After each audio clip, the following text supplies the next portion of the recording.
genres such as mystery, thriller, horror, and detective fiction.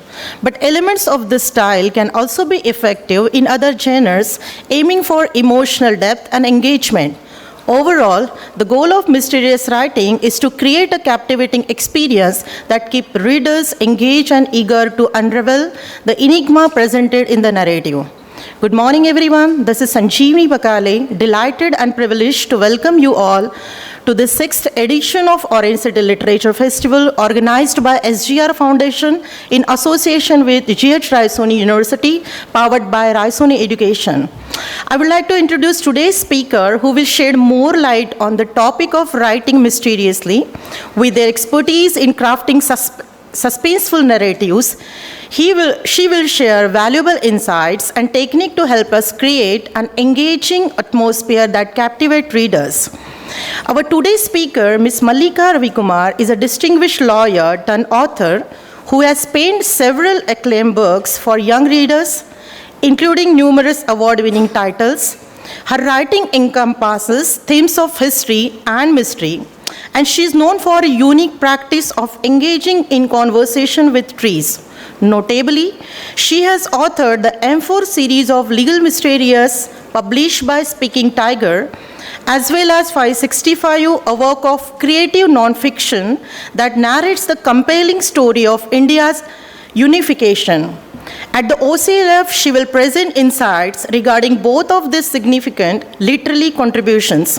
Furthermore, she operates a YouTube channel titled Tree Talk with Mallika Ravikumar, where she shares narratives, insights, and guidance on identifying various tree species. As the topic itself is so captivating that she make all of us to dwell into it, forgetting the time frame. I must appreciate today's guest of this session for having accepted and structured this topic into a frame of 40 minutes, inclusive of the audience question hour. Ladies and gentlemen, without wasting any more time, I would like to hand over this session to the dignitaries. It's my pleasure to introduce our esteemed guest speaker who will enlighten us on the intriguing topic of how to write mysterious.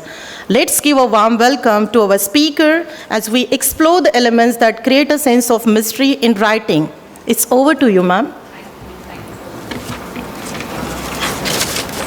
Comfortable with English, or you want a bit of Hindi and Marathi and other languages also? Everyone's comfortable with English? Okay, great. Fine. So as they mentioned, the session today is on how to write mysteries. How many of you like reading mysteries? Many of you like reading mysteries, yeah? It's a very interesting genre because the human mind is actually, it gets challenged by a puzzle. When a puzzle is presented before you, you want to solve it. And you keep thinking of that puzzle or the riddle till you get a solution. So that is one of the reasons why mysteries are a very popular genre. A lot of people like reading mysteries. Maybe I should stand here so that I can... can you let me know when we have 10 minutes left so then we can have the children ask questions also? Yeah.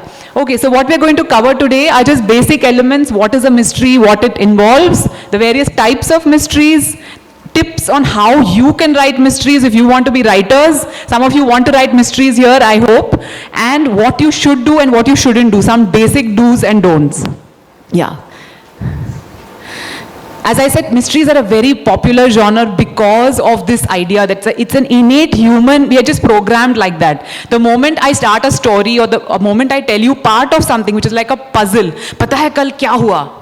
And then I go away. You want to know what happened. There is an innate part of your brain that hasn't ended that story or hasn't found a solution to that puzzle, and it wants to know. It will chase that story till its end.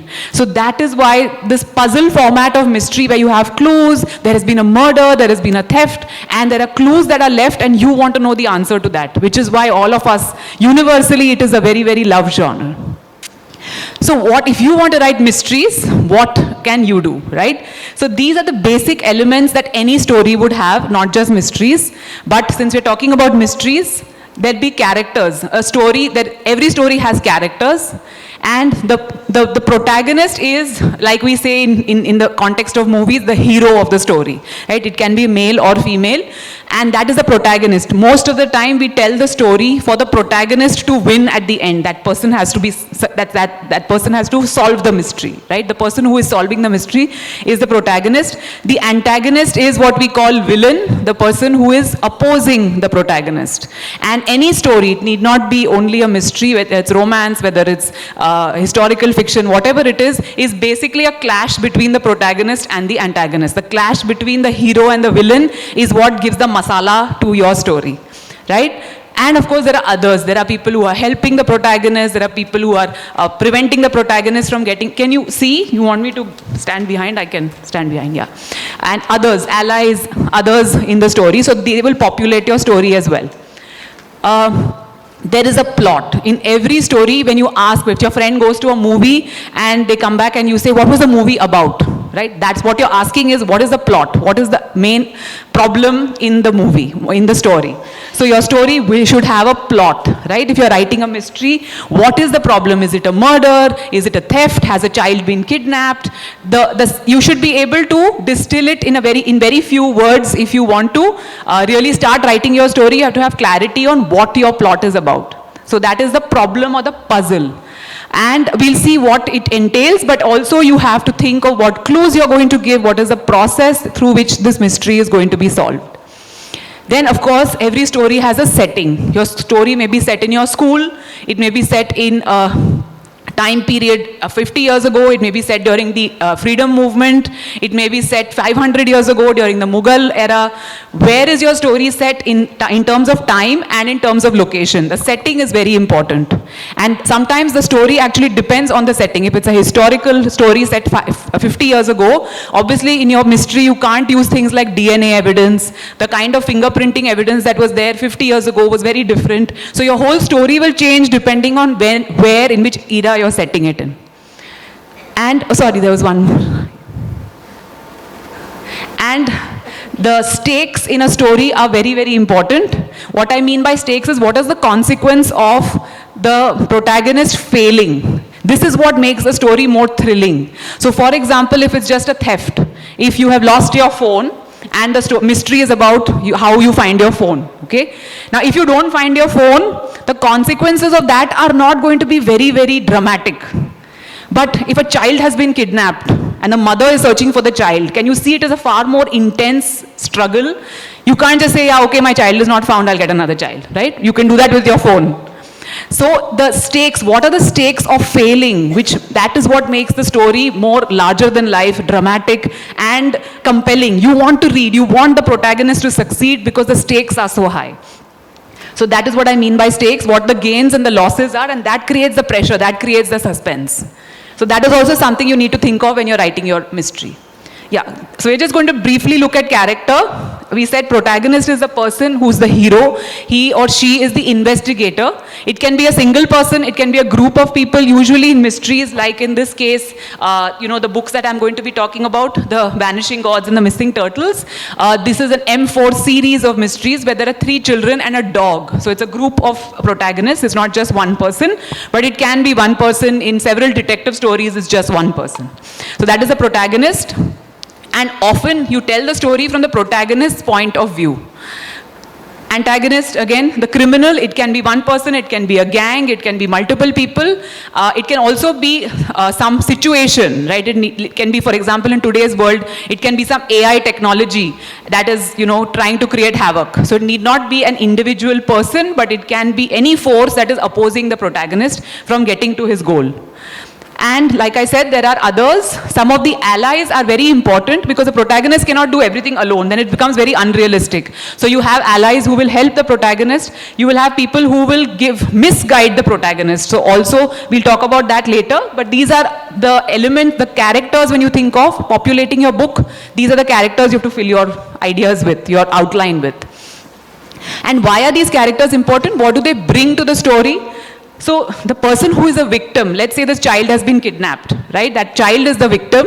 The mother whose child has been kidnapped, parents are also victims. That concern for the victim actually keeps you reading on and on because you want that person to be safe, right? So the concern for the victim, you need to introduce your readers to the victim as well so that they can feel for that victim. Otherwise, like, okay, yeah, this person is in trouble, but I don't care if that person is found or not. If there is that I don't care factor comes in, then your story will not succeed. The reader has to care for this person. And you create that care, you create that connection by making some scene, writing some part of the story where you introduce this person in a way that people will like. Right? In movies, it is called pet the dog moment, where you show, you want the people who are watching the movie to like this hero, and you make the hero pet the dog. It's just a phrase, but basically to get people to think, oh, what a nice man he is. You know, he likes dogs, or he pets dogs, and he cares for animals.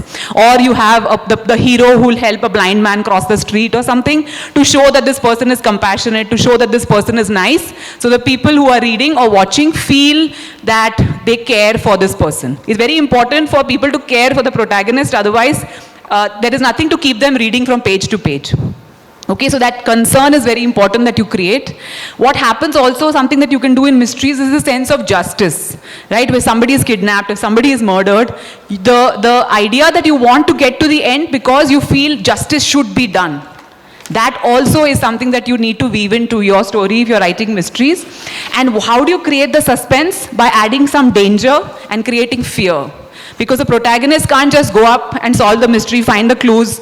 All the clues are there. He's very intelligent, has figured out all the clues and solves the mystery. There's no fun in that. The protagonist must fail. The protagonist must have setbacks and little bit of success. It can't just be failure because then it's very disheartening. So you'll have 1 step forward, 2 steps back, then again 1 step forward, 2 steps back. So that is what creates the suspense, and that is what keeps the readers reading. So add some fear, add some danger to the protagonist, and the protagonist must also suffer setbacks. That's very important. Right, so we did speak about this briefly, that it's about problem solving, but it's also about human behavior. A lot of mysteries, you understand how people think, whether it's a protagonist or the antagonist, whether it is the victim, whether it is the allies around. It also sheds light on human behavior, how people behave in different situations. Like maybe somebody is a very virtuous person, a very good person, but in a certain pressure situation, they act differently. So maybe there is somebody who says, I will never bribe anybody, or I will never do something wrong. But if their child is kidnapped and they have to save a child, they may do something which their ideals don't allow them to do. So it also sheds light on human behavior. So to understand your character well, you should also think of your friends, think of people in your life, how they behave in different situations. That will help you create your character archetype to say, yes, you know, the protagonist is a little bit of this one and a little bit of my mother, a little bit of my neighbor, a little bit of my teacher, and you create your character by drawing from the actual behavior of different people. So that helps to create a more realistic character. Yeah. Okay, so what are the kinds of mysteries that you have? This, of course, many of you, as you said, you all have been reading mysteries. You have classic mysteries which are very basic. There is a problem, there is a theft, there is a crime, and there is a person who's trying to solve this crime. And this is Sherlock Holmes, for example, is a popular example. If you've read him, Byomkesh Bakshi, who was Sardindo Bandyopadhyay's creation based on Sherlock Holmes, is also a classic example where there's this brilliant detective who can figure out, he walks into a room and he finds so many things that ordinary people like us haven't noticed, and then you'll have his cousin or his friend who will then ask him questions so that the reader will find out through this dialogue between them what the clues are and what it means. So that is a classic mystery. You also have very hard crime. If you're writing for children, of course you don't have this kind of crime. Hard-boiled crime where you have murder, you have really lethal, brutal things happening. That is hard-boiled crime. It's violent, it can have the police involved. A lot of our Bollywood movies are hard-boiled crime, like Gangs of Wasseypur and things like that. You have cozy mysteries. So both these are cozy mysteries. As you can see, they are children who are solving this. So what is cozy mysteries? And you probably want to write this kind of mystery as children as well, where you don't have anything very violent, very upsetting, very not bloodthirsty, but they are mysteries, they are suspenseful, there are high stakes, but nobody is dying, nobody is killing each other, nobody is doing something so brutal. So those are called cozy mysteries. It's not dark. Historical mysteries, like I said, you set it in a historical period, from the time of, let's say, Akbar's court. In Akbar's court, something happens, a very valuable, precious jewel goes missing, and how you solve this mystery. So that is a historical fiction and historical mystery, and here your research is very important, because right from how they dress, to how they talk, to the setting, to what kind of tools they had to solve the mystery at that time, everything needs to be researched very, very thoroughly, so that you don't, so it's more authentic. Yeah. You can also write procedural mystery. So these two are actually also procedural, because you have the police involved, this is also a legal mystery where you find out elements of law. So for example, these children find some evidence, but is that evidence accepted in court?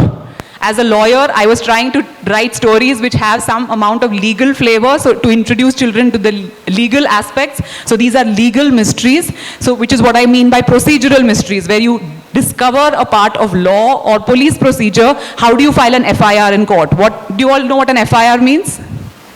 Yeah, first information report. When something happens, when a theft happens or there's a crime committed, you go to the police station and file an FIR. When can you file an FIR? What happens after you file an FIR? Is something acceptable as evidence? You may think it is evidence, but the court may not accept it as evidence. For example, a confession in a police station is not accepted as evidence in court.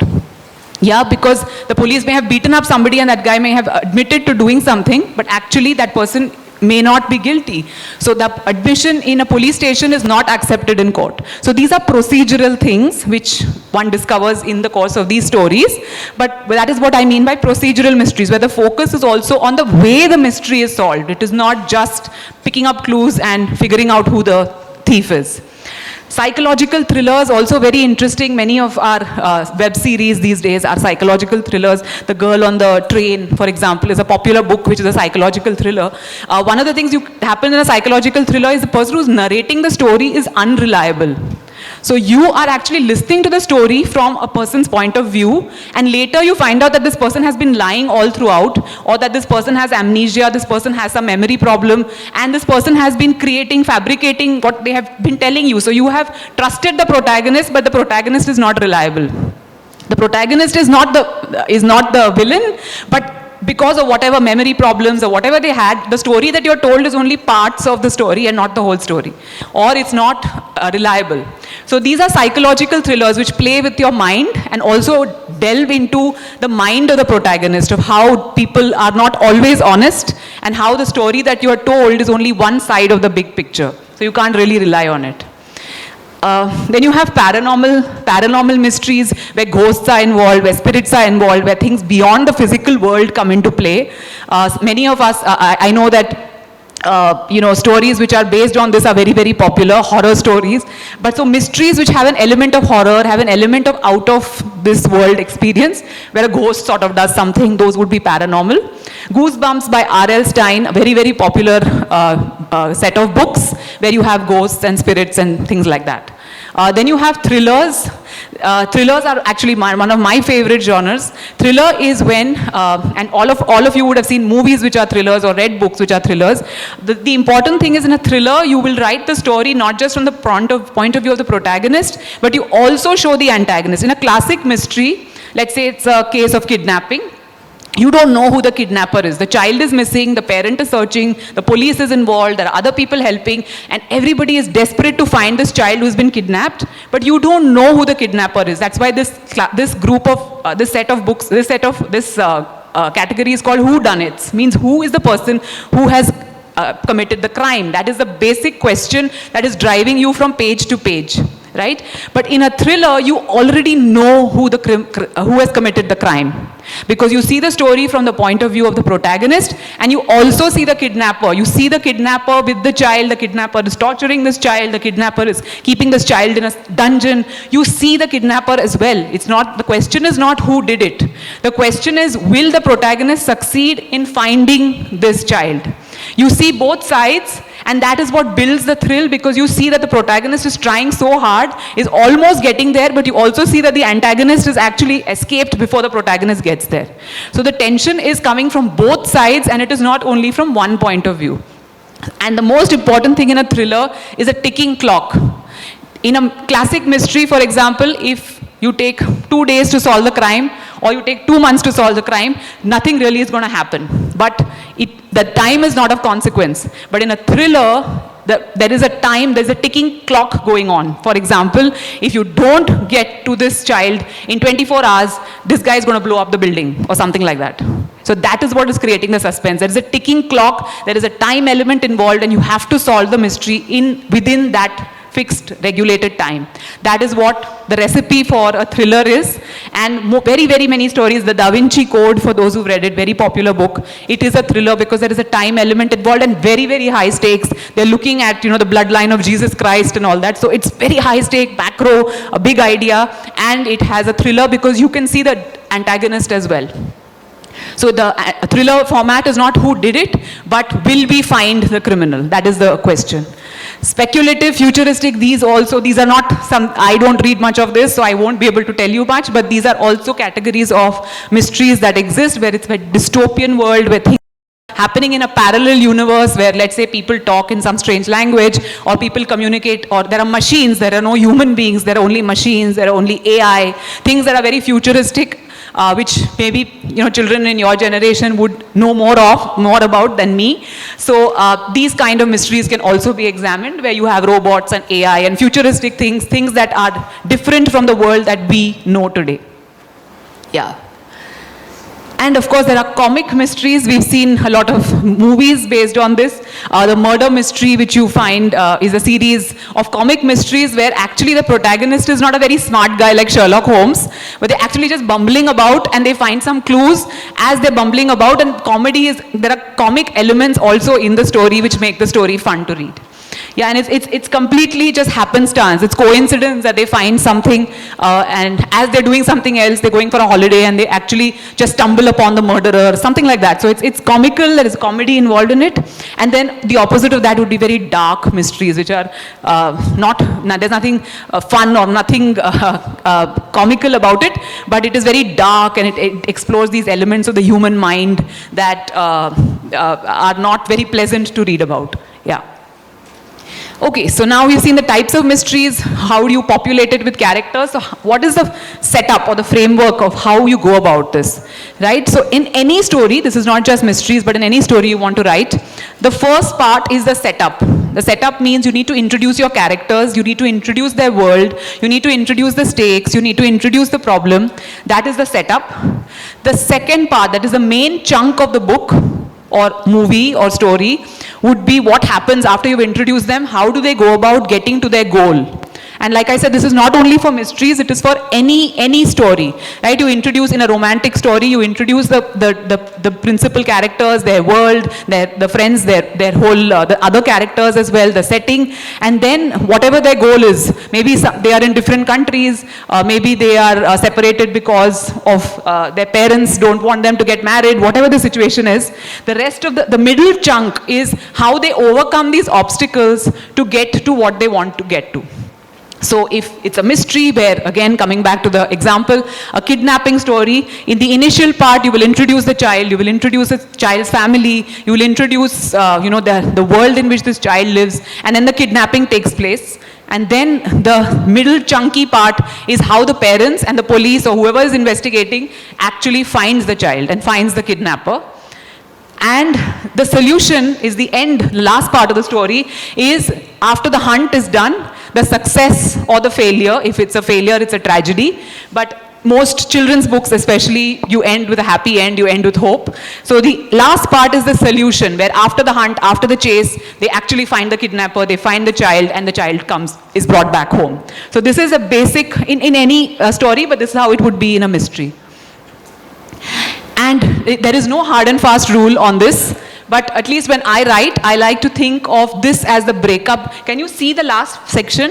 Or is this coming in the way? Can you all see the whole screen? Yeah? So the first 25% is what I like to think of as the setup. So let's say you're writing a 100-page book, about 25 pages, like I said, this is not cast in stone. 20 to 25 pages, okay, to set up, introduce, and so on, but then you have to get to the chase.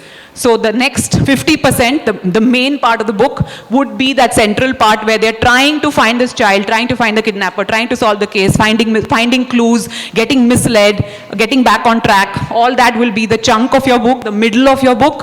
And the last 25% is where they actually solve the problem. This is just roughly the breakup. It's not cast in stone, but if you can think of it like that, that would help to pace your book in a better way.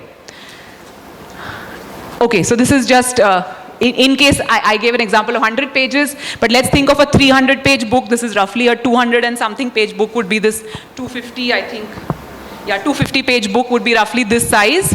And if you're writing for middle graders, writing for your age, this is generally the size of the book. So if it's a 300-page book, we are looking at how you would break this up.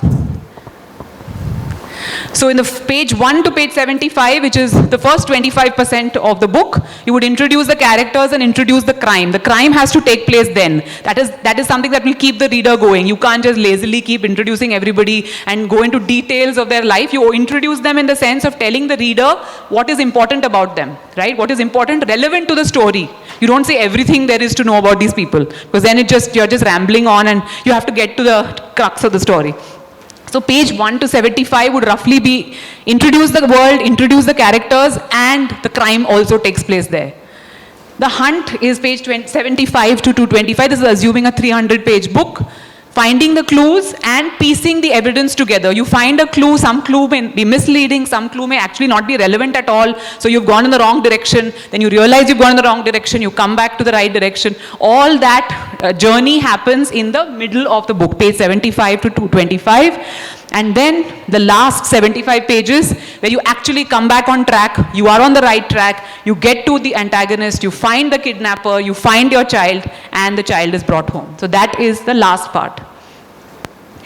Now just the first part, which is the setup. You start, and this is generally recommended if you're going to a bookstore, for example, and you pick up a book.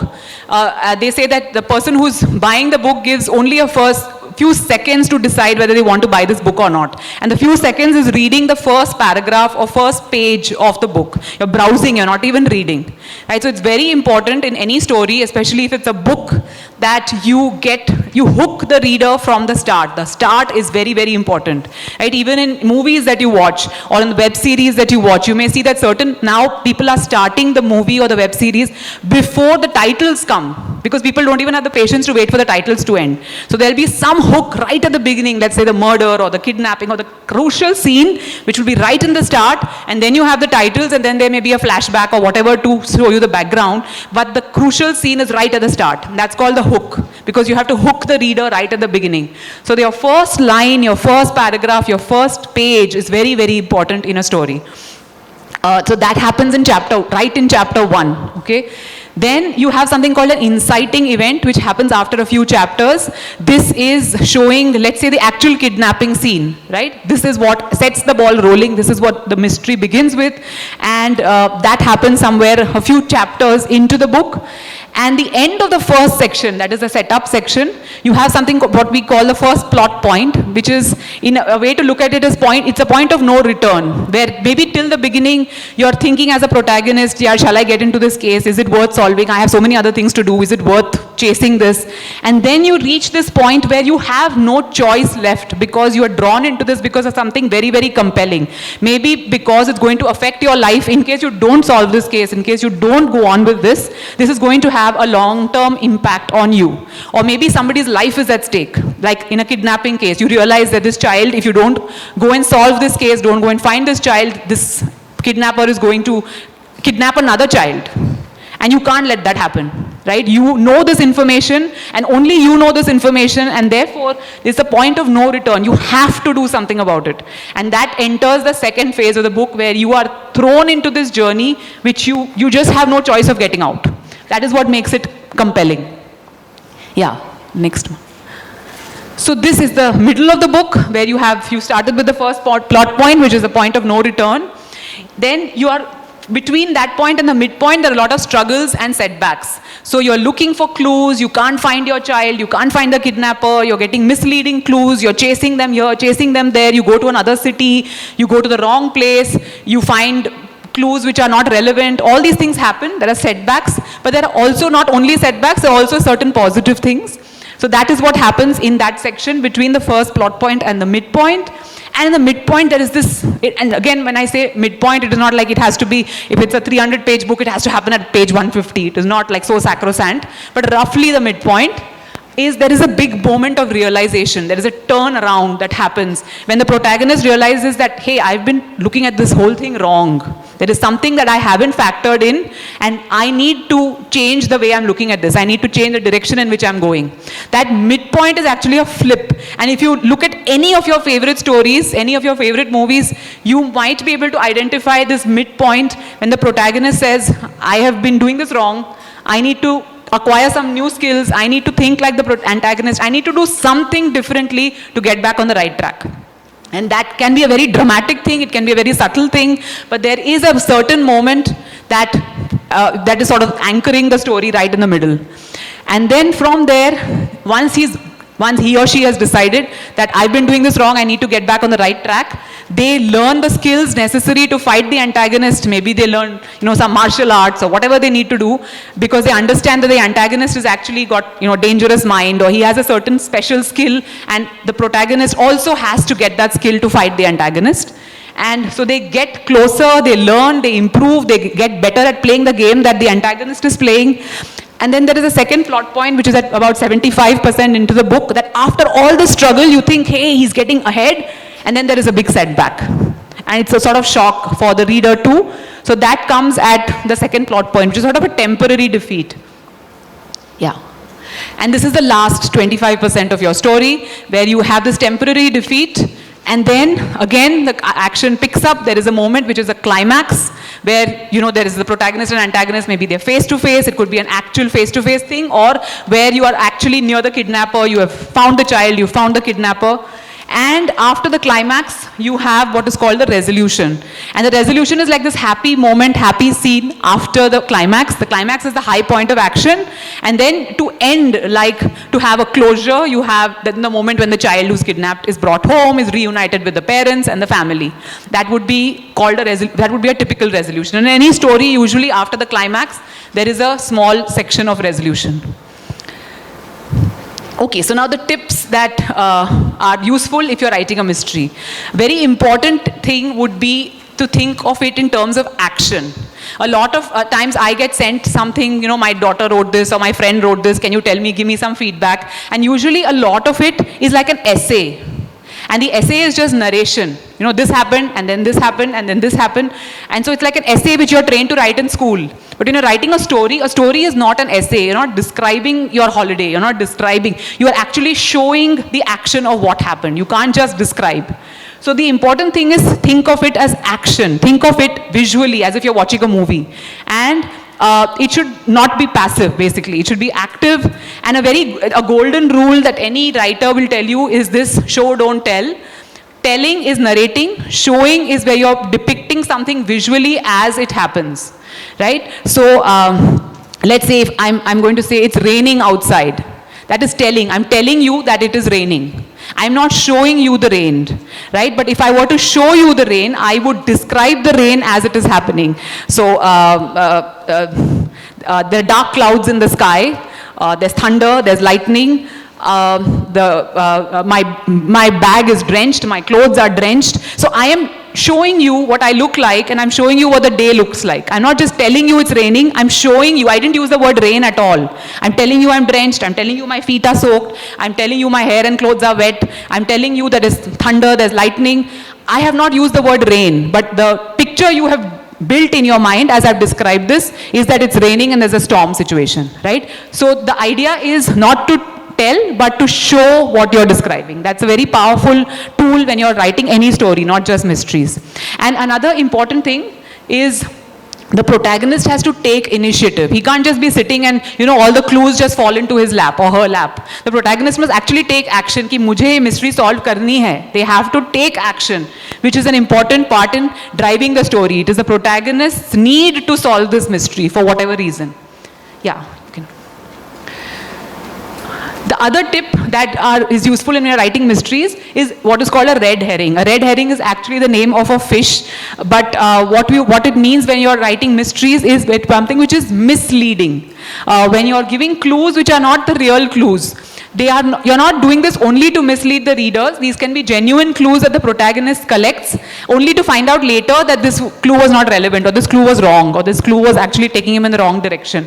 So these are half-truths. There are other suspects who also. The protagonist may think, oh, is this guy the kidnapper? Is that guy could be the kidnapper? This person has been looking at this child, trying to befriend this child, this watchman or the security guard has been overly friendly with my child. Maybe that person is the kidnapper.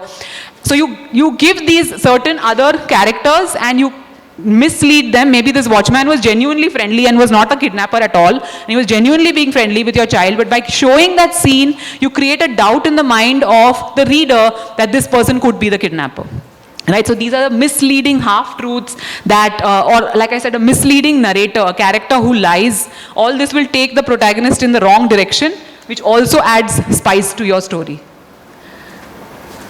This is again something you may have noticed when you're watching movies, right? A twist is very powerful when you're writing a story where, again, you're going in one direction, you think this is absolutely correct, the protagonist is going to find his child, the kidnapper is right here, the child is right here, and suddenly kahani mein twist aa jati hai. That's a very powerful tool in writing a story, because that, when you're getting sort of monotonous and the person is reading and they know, yeah, we know what to expect, and then suddenly something else hits them, right? Like, oh, we didn't expect this to happen.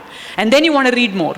So that is again a tool that you can use to write your story. And you'll see in these web series, there is always the end is a cliffhanger, because they want the person to watch the next episode. So they will end with a cliffhanger. So you can end your chapters like that too. End in a moment where the person is not going to put the book down, but turn the page, just one more page and I will go in, and then they will read one more page, but then that one page creates another suspenseful situation. That impulse to keep reading can be created by adding twists and cliffhanger situations. Yes, another very important thing when you're writing is, like I said, a lot of people send me things that it's actually an essay and not a story, because an important tool that your story should have is dialogue. Dialogue actually keeps your story alive. So instead of saying, that this clue was found, you can have two people discussing what the clue is. That they found this clue, one person says that, this is not relevant, and the other person says, of course it is relevant, can you not see that this could be the hair of the kidnapper, and let's send it for DNA testing. So instead of saying all these things, that this happened, then this happened, and this happened, you actually create this live conversation between two people where you're saying the same thing, but it becomes, imagine how you would do it. Let's say you're solving a mystery and you and your friend go there. You guys would have disagreements. You would disagree. You would say something, the friend would say something else, and that makes it sound real, right? It's not just a dialogue in your head, but it's between two people. And also that is a very engaging way of telling a story. So add a lot of dialogue wherever you can. And these days, when your dialogue doesn't just need to be two people talking, it could be, in earlier times, a lot of mysteries, you would find letters being written, like Sherlock Holmes is writing a letter to the police. Nowadays, it would be an SMS or a WhatsApp conversation or a chat on email or something like that. So the conversation could also be broken, so it also breaks the monotony of your text into smaller bits. Because those who have less patience with reading large text, chunky text, it helps to break it down. So it could be, chat between two friends, and it could be shown as chat. So conversation actually makes your story alive, brings your story alive. And just one more thing where I'd written, if it's a historical book, the conversation has to be such that it sounds like people talking in that era. Now, of course, you cannot, if you're writing, again, going back to our Mughal example, the state court language was Persian. Now, you're not going to write your book in Persian, so you will write in English, but you can't write it the way we talk today, right? You have to have a courtly language. It has to be more elaborate. It has to be more flowery. So if it's a historical story, make sure the dialogue is based on the time and the period and the place in which you're setting your story. And the last tip would be foreshadowing. This is a very important tool that mystery writers use, thriller writers use, where you actually give the reader a little more information than the protagonist has. So let's say the person who's solving the mystery is Sherlock Holmes. And Sherlock Holmes, all that you know is from his perspective. But the writer is now talking to you, the reader, and saying that, okay, Sherlock Holmes arrived in XYZ place, and then he tells you in one last line, but Sherlock Holmes did not know that he was wrong. So now the writer is telling you, the reader, that the protagonist is wrong. The protagonist doesn't know that. Right? So this is foreshadowing, where the writer is directly talking to the reader has the information. So you are getting, there is suspense created because you know the protagonist is going in the wrong direction. Or something like Sherlock Holmes did not know that he was walking into more danger. Right? So you know that this person is walking into a dangerous situation, you feel more concern, you feel more, there's more suspense, but the protagonist doesn't know that. So that is the impact you create by foreshadowing, by giving a sense of what is going to happen in the future to the reader, and by giving a sense of danger that is going to happen in the future, because the reader then cannot put the book down. Because say, oh, I want to know what happens. Will Sherlock Holmes walk into danger and get away, or is he going to get into more trouble? So that is again a sort of page turner, and foreshadowing is a technique to keep you reading. There's one more, well, I didn't know, I thought I had only 5 tips, but there is something on pacing, right? How do you pace a story? A lot of stories are very interesting, but you find that they're dragging. You might find that in movies also. That story to achhi thi, kahani to achhi thi, but bahut drag ho gaya. That needlessly dragging of the story happens when the story has not been paced well. So when your pacing can be, there can be different models. It can be sort of flat pace, where it is always going slow and suddenly it picks up. It can be a pace where it goes up and down. So there are different ways to pace your story. But one tip that I can give you, the next one, is look at the pace in terms of A is antagonist and P is the protagonist. Look at the pace of the story going from the point of view of the antagonist and the protagonist, and let it sort of crisscross.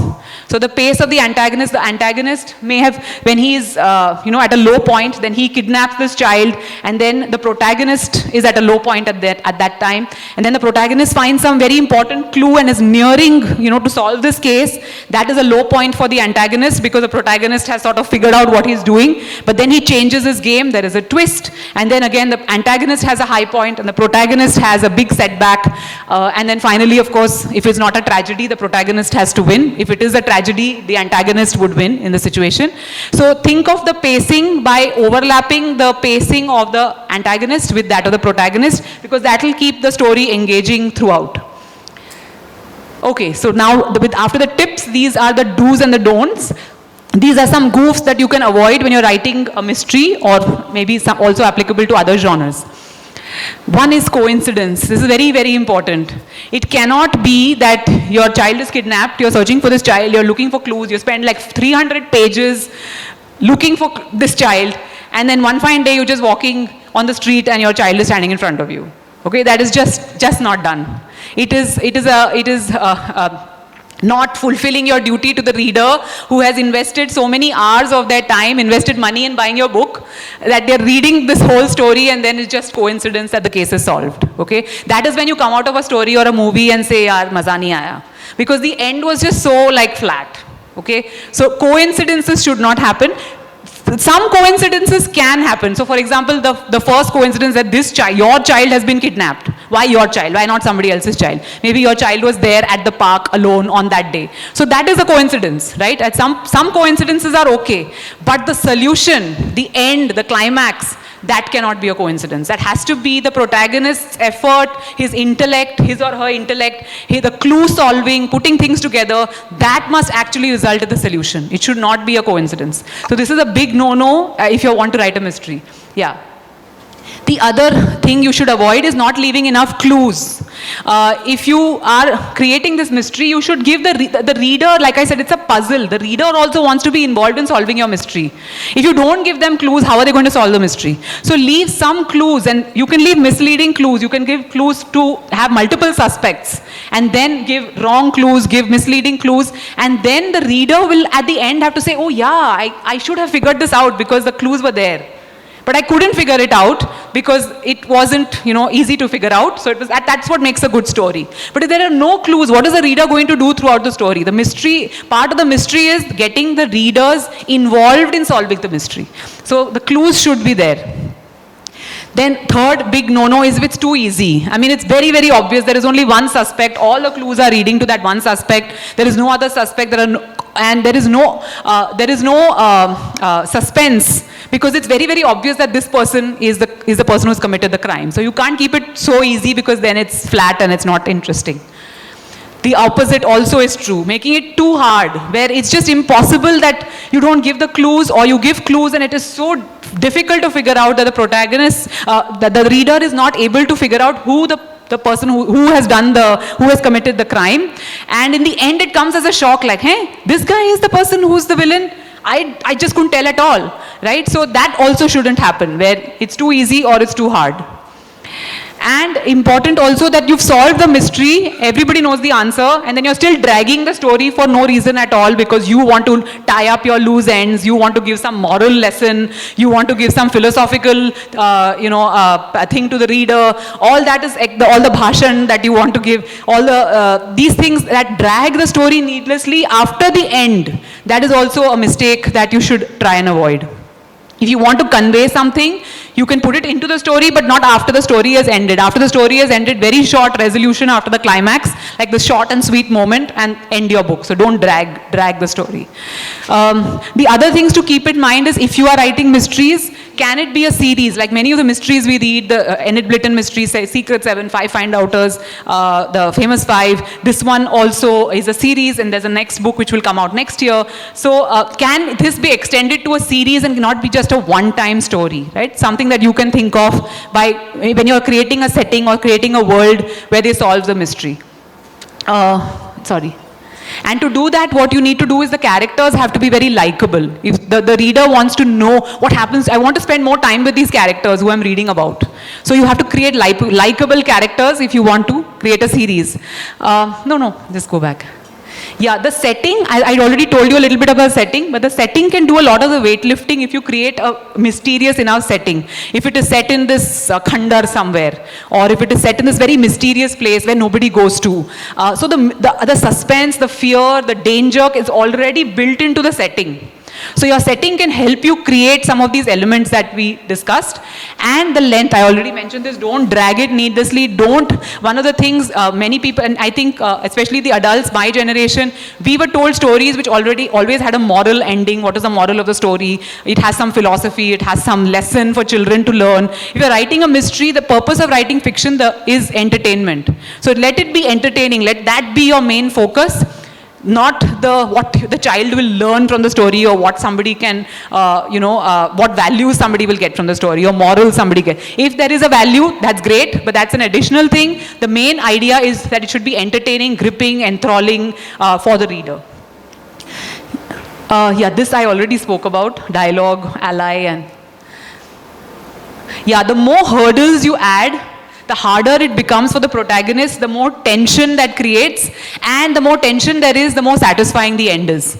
If it's harder and the protagonist has, gone to the end of the earth to find their daughter or son who has been kidnapped, and not just, around the corner in some place where the kidnapper has been keeping this child, it makes it very hard. The journey is tough, the challenges are more, the end is more satisfying because the protagonist has gone through this huge struggle to get to the goal. So think of the hurdles you're going to add in the protagonist's way. Also, if you have more suspects, the probability of those suspects is very important. If you can't just have one suspect who's the main suspect and everybody else you're just adding for the sake of adding them. All the other suspects should also there should be some reason why the reader suspects them. There are some clues leading to them. There is some reason, some background, some history that person has with the kidnapped child that makes that person also a very equally good suspect, right? So all this adds to the probability of different people being suspects, making it a more complex story and therefore a more satisfying end. This I have. Okay, so coming to the end, with the tips we've done, we've covered what types of stories there are, what are the main elements of mysteries, and what you should avoid doing. This is something you can all do. Think of these three questions. If you want to write a story, which is a mystery, what is the crime which is at the center of your story? Is it a theft? Is it a kidnapping? Is it a murder? Is it a hacking of a computer, or hacking of a computer system in a government office which sort of sends everything into disarray? Whatever the crime is. What is the crime that excites you? And this is something that you should want to spend time investigating, right? If you're doing, let's say, a hacking crime. You should have interest in learning more about this, because you'll have to do a lot of research to understand hacking, how hackers work, what happens when your system is hacked. You should have interest in this, not just because, hey, this is a cool thing, so let me write about it. Right? I have no interest in reading about hacking and how hackers work. So if I write a story about hacking, it would be very boring for me to research this, because I have no interest in it. But I have interest in legal issues, like what happens at a police station if a child is kidnapped. So this is something I would like to read about: kidnapping cases, how kidnapping cases are solved. So when you're getting into, you're thinking of your main theme, remember that you have to spend a lot of time researching and working on this. So let it be a subject that excites you. Think of who are your protagonists going to be. Is it going to be a child? Is it going to be a group of children? Is it going to be a policeman? Is it going to be a retired policeman? Is it going to be somebody who's a criminal, who's a reformed criminal, and now who's come out of jail and now he wants to, help to make up for all the crimes that he has committed? It could be anybody. And that person actually brings color to the story because of that experience which they have. So who is your protagonist who's going to solve this crime? And then, of course, what are the clues that you're going to give? What are the red herrings? What are the misleading clues? How is the middle section? How is that going to happen? What is going to happen there exactly? Yeah. So yeah, you can go to the last one, I think. There's one. Yeah, I think. Yeah. Yeah, okay. So that sums up what I wanted to say about how you can write mysteries. If we have enough time for questions? Yes. Yes. Okay, so we can take some questions before the next session begins. So those of you who have questions, shall I? There's a mic here. Yes.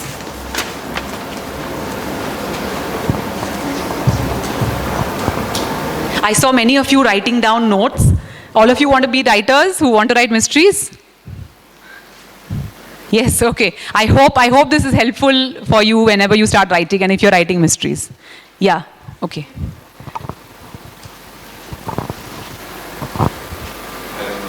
Yeah, hi. I think you need to switch it on, maybe.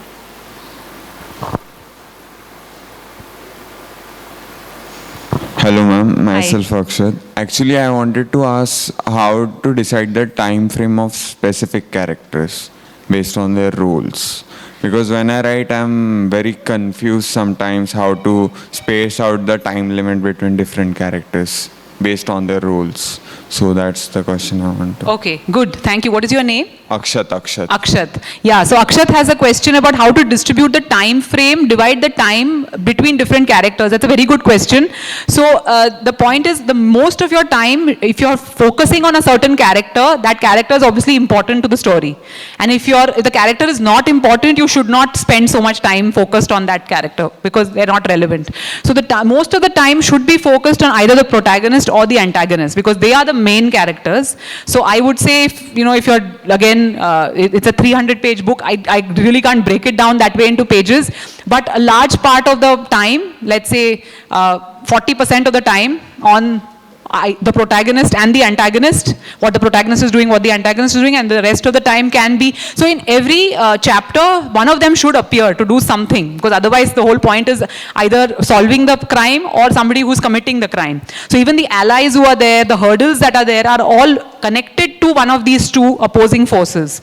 So they can, in some chapter, maybe an ally is playing a very important role because let's say the protagonist has been injured or whatever. So somebody helps the protagonist. So that's fine. But so the allies and the others, maybe you can spend 20% of your time on them, but 40% on each protagonist and antagonist, I would think. I mean, this is not some scientific rule or something, it's just on the top of my head, but that's what I would think would work. Okay, ma'am, Yeah. Thank you. Yeah, welcome.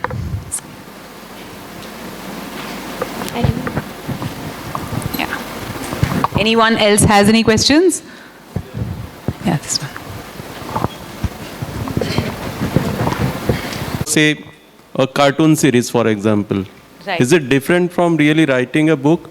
And what if like somebody writes a book and he's thinking someday a movie will be created from this book or from this story? Yeah. Is it difference in that? Yeah, so if somebody is an illustrator, I wish I had text, then there is far more description, there is far more, because you have to show the world. Whereas in an illustrated comic strip or cartoon, you can actually don't have to describe everything. And it's actually just the catchy or the funny dialogue and everything else is conveyed through the image. So definitely the way you think of your story, if you're a writer, illustrator, would be very different because you're also illustrating part of the story. Whereas if you're writing just full text story, you have to think, your words have to create that visual world. So that is definitely, the approach is very different. But writing, so the book that I'm doing my session in the afternoon for, that there hopefully will be, a screen version of it, because there is something being done about it. But when I wrote the book, I did not think of, oh, will this be turned into a screen version, right? That was not the agenda. The idea is to write a visual book which is captivating, and then somebody comes along later and says that, Andaleep has a session after me, and her book has actually been turned into a screen, has a screen avatar, so she might be better placed to answer this.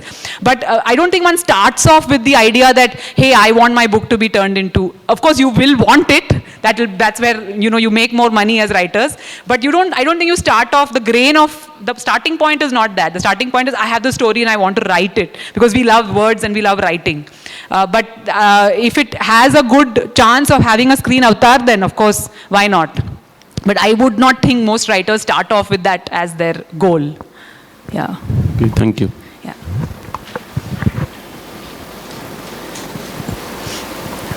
There's somebody behind there. Hello. Some situations, let's say you are writing, let's say I am writing space survival. Okay. Space survival. Space survival. Okay. But I am in the mid of my story. Yeah. I have come a long way. Okay. But then I just found out there is a film called Gravity. I just saw it and it has same plot. Okay. That I was writing. Right. Then in this situation, what will you do? Should I abandon the project altogether, or should add some uniqueness, or how to add uniqueness in that case? Yeah, so again, good question. So if you see, there are, these theories of one of those 7 plots. So you can always see a movie or always read a book and say, hey, that is similar to my book or my story. Because in the grain of the story, like all romantic stories, there is two people who want to get together, and there are some hurdles that are preventing them, whatever, because one is in India, one is in Pakistan, whatever it is. And their families prevent them, their countries, there is some hurdle preventing them. They overcome the hurdles and then they get together. That is the basic format of many stories. But still we have so many films made like this, and many of them have been successful, right? Because every story is different in some way. Although the skeleton is the same, the flesh and the blood is different. Like all of us are made the same way, but we are all different, right? So you don't have to be discouraged by the fact that somebody has already made it. You can always, because your perspective, your way of looking at it, and especially if it's the Gravity is a Western Bollywood thing, Hollywood thing. The Indian Indic way of looking at a story will always be different, because you're going to add elements that are very different from the Hollywood take of how stories are. And you can always differentiate it by adding elements of your culture, of your background. The protagonist that you build will be very different, because maybe he's a Desi protagonist who has different challenges and different obstacles that prevent him from getting to his goal. So don't be discouraged that it's already been made, that all stories are ultimately, the skeleton will be the same. It is the flesh and the muscle and the blood and everything else that you add on that skeleton which makes it come to life. So don't let that discourage you. Let work on it, and obviously don't copy it. It's that then there's just no point.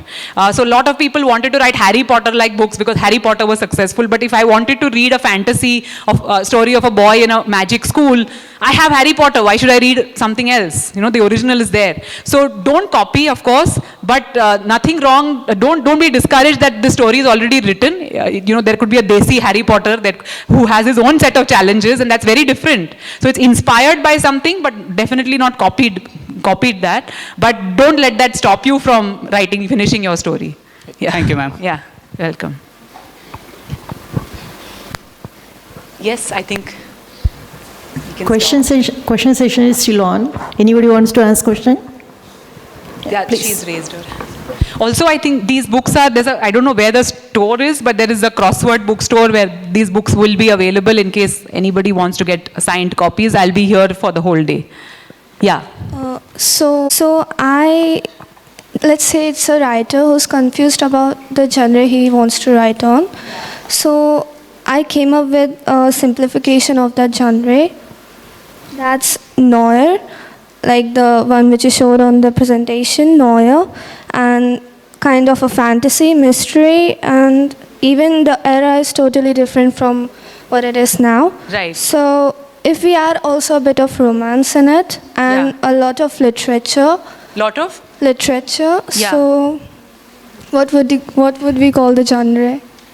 Yeah, so if the focus, the main plot is the romance, then it is romantic, it is in the romantic genre. But to them, between the two of them, the central theme is not the romance. The central theme is solving this crime of whatever the crime is. And in between, as they're solving this crime, there is a hint of romance, or there is a suggestion of romance. Then it's not romance, it is still a mystery. So there will always be many elements that you can, mix, like futuristic mysteries can be there, where, there are robots and AI and all that, but it's still a mystery. So it could be speculative fiction, it could be called historical fiction if it's based on a historical era, but it's still, so there are certain books that can fall into multiple categories. Don't get bogged down by which category it falls into. You can take certain elements of romance, certain elements of speculative fiction, certain elements of mystery writing and create your story. So don't, the bracket is not important. Whoever, when your book is ultimately ready, if it falls into two categories, so be it. But think of the story that you want to write. And if, of course, the main part of it is romance, so one of the ways you can think about it is what is the outstanding question of the story. There is an overarching question in any story. Like in a romance, it will be, will A and B, the two people who want to be together, will they get together in the end or not? That is the one single question in a romantic story. And the whole book is about answering that question. In a mystery is who done it. That is the simple way of looking at a mystery. Like who is the kidnapper, who is the murderer, who is the thief. Like that is your overarching question. Let's say in a spy fiction or historical spy fiction, there is an Indian spy who goes to Pakistan and finds out some information about some nuclear plan of Pakistan. The question is, will the spy be able to get the information back alive? That's the single overarching question. That's spy fiction. So what is the overarching question of your book will help you figure out which category it falls in. Is it whether A and B will get together in the end? Then it is a romance. Is it that will these people be able to solve the crime? Then it is a crime book. So what is that single overarching question? That will determine, but don't get bogged down too early by that. Let's just see where your story goes, what you get excited about, what you want to write about, and that you can figure out. But the overarching question is important to give clarity when you're writing. I would like to ask one more thing, that Yeah. if suppose he wants to add a lot of meticulously tabled literature in a British way, which is like In a totally British way, you said. British way. Okay. And which is like The world finds it interesting, but you will find a certain small group of niche readers who will find it interesting because if you like something so much, for example, these are legal mysteries, and I wrote it because I used to be a lawyer and I've practiced as a lawyer. I've seen police station and criminal proceedings and court proceedings. I find it very interesting, and then it's turned into a book. But if I start thinking of will anybody read it, maybe I will stop before writing even one sentence. So don't think of it from that point of view yet. Start with, I like this world, I want to write the story, I'm going to try, and if you really find it exciting, you will write it in a way that people will want to read. And like I said, the idea is not to write some global bestseller, right? You want to write a story which a group of people will find interesting, support, and then, by word of mouth, they will tell other people that, hey, I like the story, you should read it. So don't think of it already from whether people will want to read it. Do you like it? Do you find it exciting? Then you should write it. Okay, ma'am. Yeah. Thank you, ma'am, very Welcome. much. So all of you who want to write, all the best to you. I hope you write your books, especially you don't get bogged down by somebody else writing it. Write your book anyway, and good luck in your writing journeys. Yeah. Thank you so much. Thank you.